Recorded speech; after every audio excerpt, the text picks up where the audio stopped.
came through in the meditation yesterday, and then after that I found the music for this morning. I released and I let go. That was just such a nice version of that.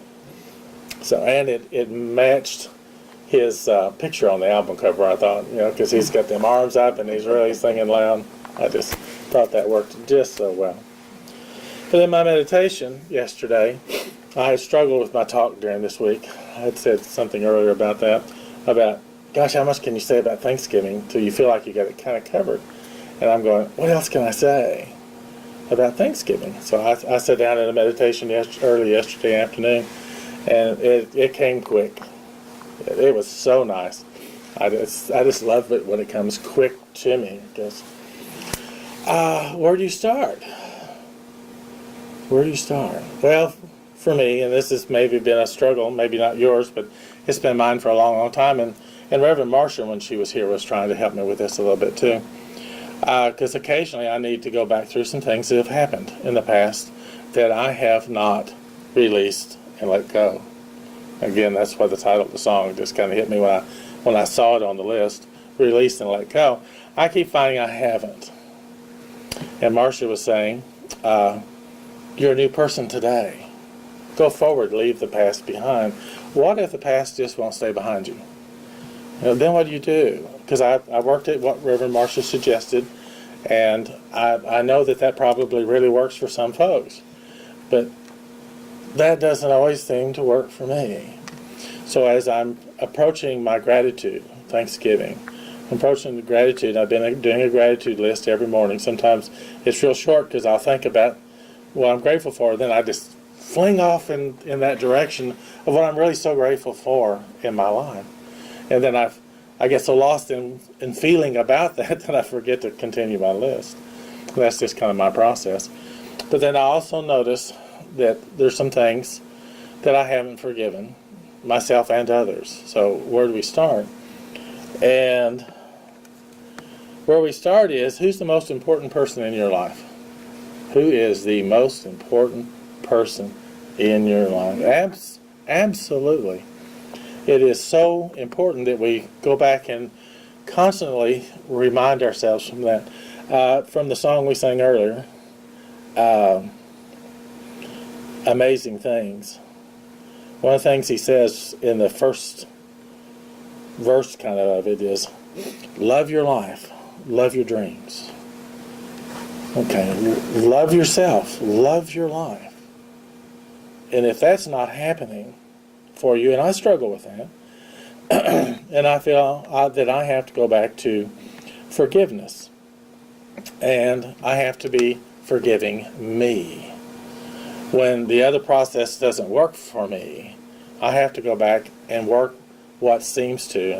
And during the meditation this morning, I was hearing Jesus' words, and he was asked, how often do you forgive? 70 times 7.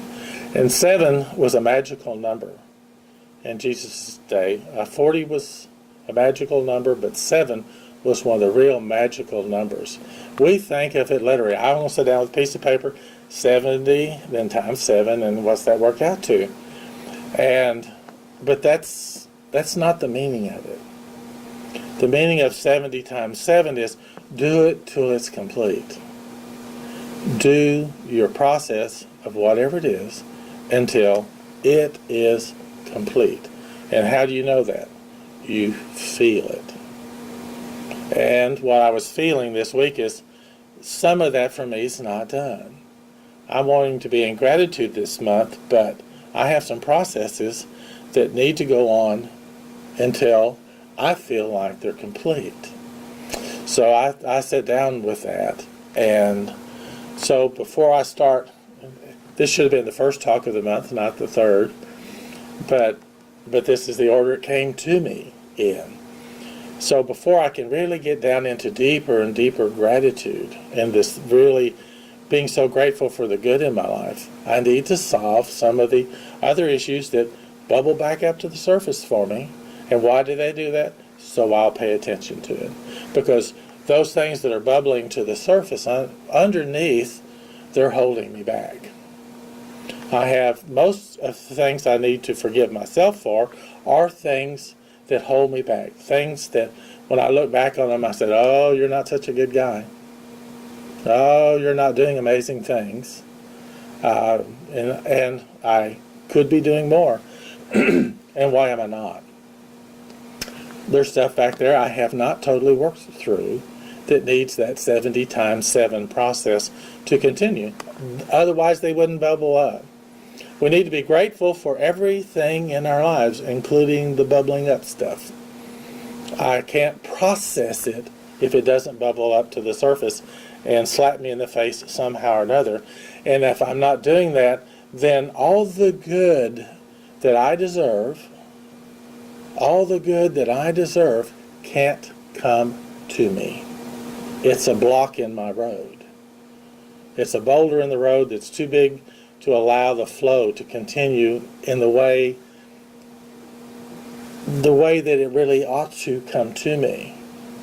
And it's my blocks. Nobody's doing this to me, and it's only up to me to solve them. But we have wonderful tools, and I keep using the wonderful tools I've learned here and other places too, to go back and not just analyze it. That don't do it for me. I can analyze it and analyze it and analyze it. And I guess the reason this all kind of comes up for me is I'm reading a book by Alan Cumming. He's a British actor. If you watch BBC's Mystery Theater, or he's the host. He's kind of a small guy. And he's going through a whole lot of turmoil. And I picked up the book through Amazon because it said, "Not my father's son." Well, and I deal some of that too. I've done a lot of work with my relationship with my father over the years. And actually, I think I've got some of that solved. But reading his book brought some things back to the surface again. One of the things is some gratitude for my dad. He wasn't a really particularly good guy, and he had more demons than anybody else I knew around me at the time, and which really probably wasn't the total truth either when you get to really deeply know people. But he had lots of demons that really haunted his life and haunted any kind of happiness that he could have really ever had in his life, because he had so many demons, and he didn't know how to deal with his. But when I read Alan Cumming's story, my dad was a saint compared to what Alan Cumming's dad was. He brutalized Alan as a child. And reading the book has actually helped me come to some deeper resoluting feelings of my own, too, going, oh gosh, my life wasn't that bad. My dad didn't take me out to the woodshed and use sheep shears to shave my head because he was angry because I didn't get a haircut. And which is one of the things that happened to poor Alan as about a 10-year-old. And when he got through, his head was bleeding, and he looked like he'd been run over by a lawnmower. He talked about that level of brutality. Guess what? I did not live in a life of that level of brutality. And that's really kind of good for me to recognize. So I can deal with some issues, old issues with my father, in a different way.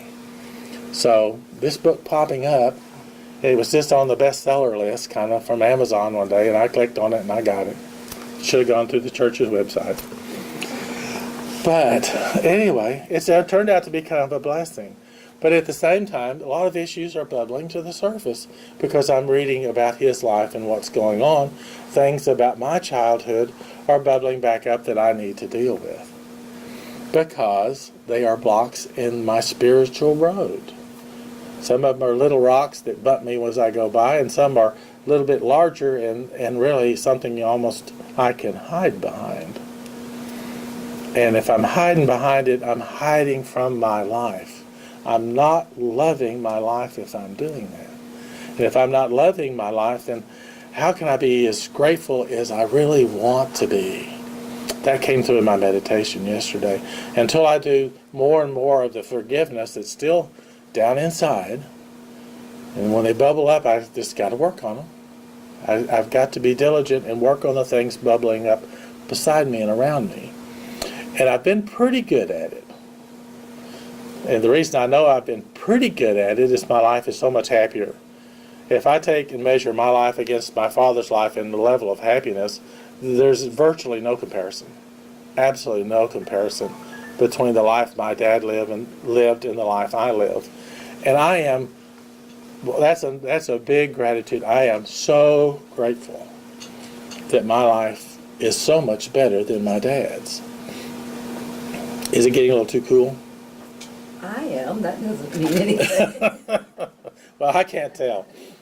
If we need to adjust the thermostat, we can do that. But so we got to go back to who's always the most important person. You are. You are the most important person in your life. You cannot do amazing things unless you come from that place. You are the most important person in your life. It's so important that we love ourselves as deeply as possible, that we understand that wonderful information of who we are in relation to the universe. We're God's children. We are God's children. God gives us the life force to be. God gives us this third dimensional place to come play. And it's meant to be a place to play. And we struggle. And we work with issues. And we stumble. And we have conflicts. They're on my mind at times. I have some conflicts with a few people. Somebody told me a while back, I ran into an old friend, and he says, I believe everybody in the world just loves you. He was someone that Taffy and I had taught dancing to many years ago, and he had been very, very ill, and he was doing better, and I'd run into him, and he was so glad to see me, and it was very fortunate to see he was having a very good day. And he stopped and he said that. He says, I believe everybody loves you. And that's a kind of a remarkable thing for another man to tell. He was much older than me. But anyway, I said, well, I know a few that don't. But that was his feeling. But I need to begin to have more and more that feeling too. You know, instead of having these conflicts with a few people, I need to resolve that. And I made a resolution several years ago, right at New Year's, that I was having a particular conflict with a particular person, and I had intentionally alienated myself from this person because they were just too difficult to be around. And they had noticed what I did and confronted me about them, and I absolutely told them exactly how I felt and why I felt that way. And I felt very justified doing that, by the way, at the time. And actually, it kind of felt good. But the longer I sat with it, it didn't. It no longer felt good. So it happened to be New Year's, or right at New Year's, and I decided that isn't the life I want to live. That is not the life I want to live. I don't want to have these kinds of things going on in my life. So I had chose not to speak to this person, and they were around all the time, so I went up and said hello. And started conversation going. It was real brief and started, but it was a start. And now she's serving on a board with me, and she's pretty much a best friend. And she's changed some behaviors that I told her were just totally intolerable for me. And she's kind of changed some of those behaviors, at least around me. And she was just too unpredictable.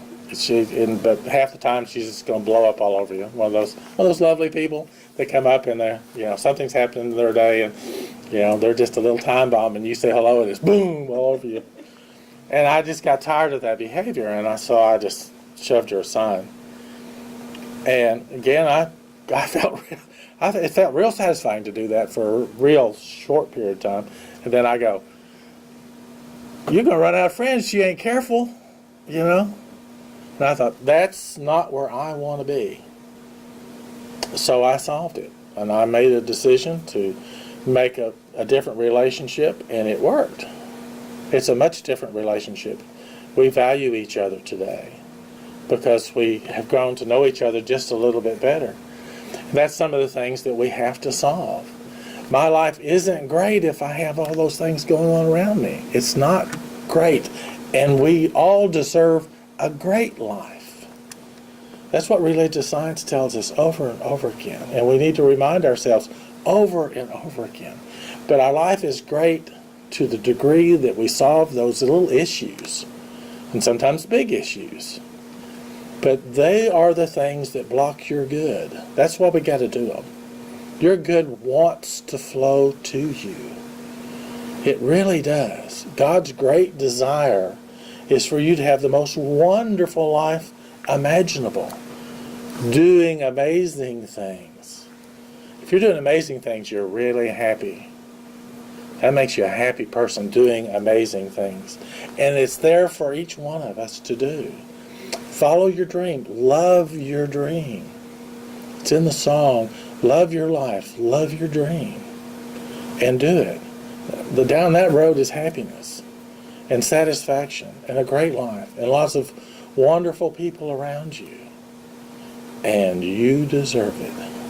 And I deserve it. So before I get too deep into all my gratitude that I'm really working towards too for Thanksgiving, I love it that it's part of our annual process, because I think it's good for all of us to be in a very Thanksgiving mode. You know, recognizing our good and being very happy and very thankful for it. But before I can really get completely down that road, I got to stop and do this process. 70 times 7 if necessary. Whatever it takes, we just have to do it. If it bubbles up, work on it. If it's forgiveness, most of my forgiveness work is on myself. I have to forgive myself for misunderstanding. I have to forgive myself for behaving sometimes like my dad did. I have to forgive myself when I see that. And I have to forgive myself of other things I've done that, if it bubbles to the surface, work with me first. When I've forgiven in here as much as I can, you know what? All of a sudden it's so much easier to forgive out here.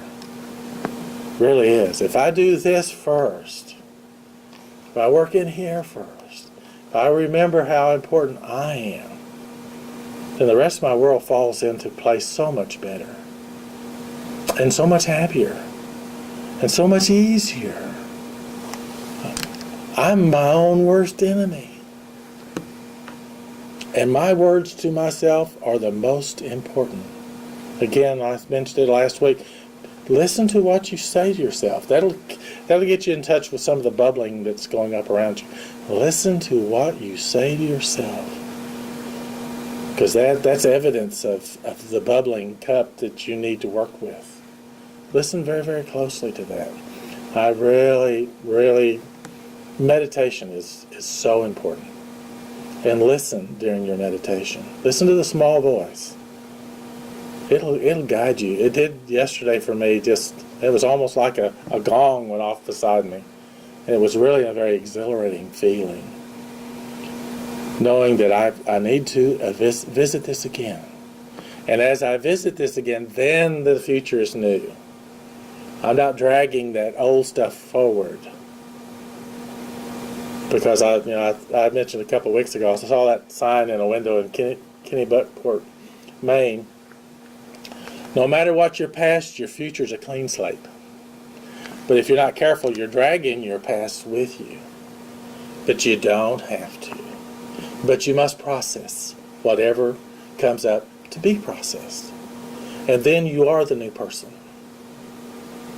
But if it keeps bubbling up, you can't run, you can't hide from it. That's one of the things in the book that Alan Cumming was talking about. When he was about 28 years old, he was out on his own before he was 20, going to acting school and so forth. Well, he had a nervous breakdown when he was around 28 years old. He was hiding from all of the stuff he had decided. His family couldn't talk about it when he was a child. You had to walk on eggshells around his father, who was really a monster. He was just no telling what his past was that caused him to be such a monster, but he was a monster. So he never processed this stuff from his childhood. He just pushed it aside and buried it. He said the wonderful thing was all that acting when as a child, forced to act like nothing was wrong even though he was being brutalized, enabled him to be a good actor later. He said, acting was the easiest thing to do in my life because I had acted as a child, trying not to be brutalized, and was anyway. But because he didn't process that information, he had a nervous breakdown. And then he had to go back and process all that information. So it just wasn't available for him. It is available for us today. But it's up to you to do it.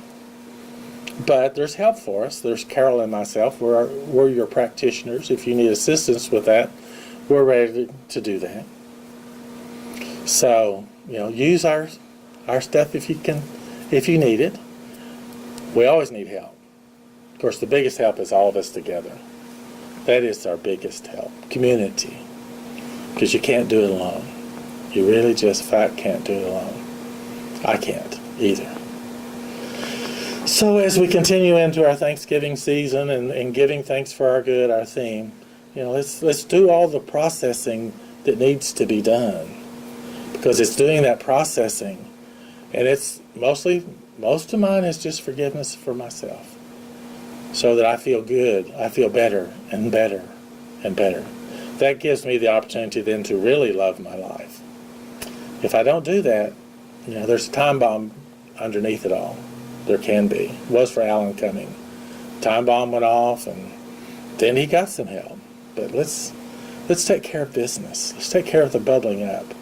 Let's have all of our good. And then we can be ever more thankful in this wonderful season of Thanksgiving. So that's my story today. And thank y'all for being here to listen to it.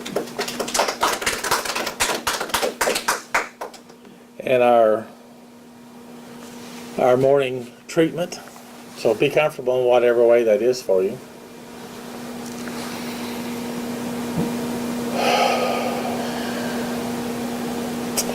It is here and it is now. That is the only deep truth of the universe. It's here and it's now. And everything is here.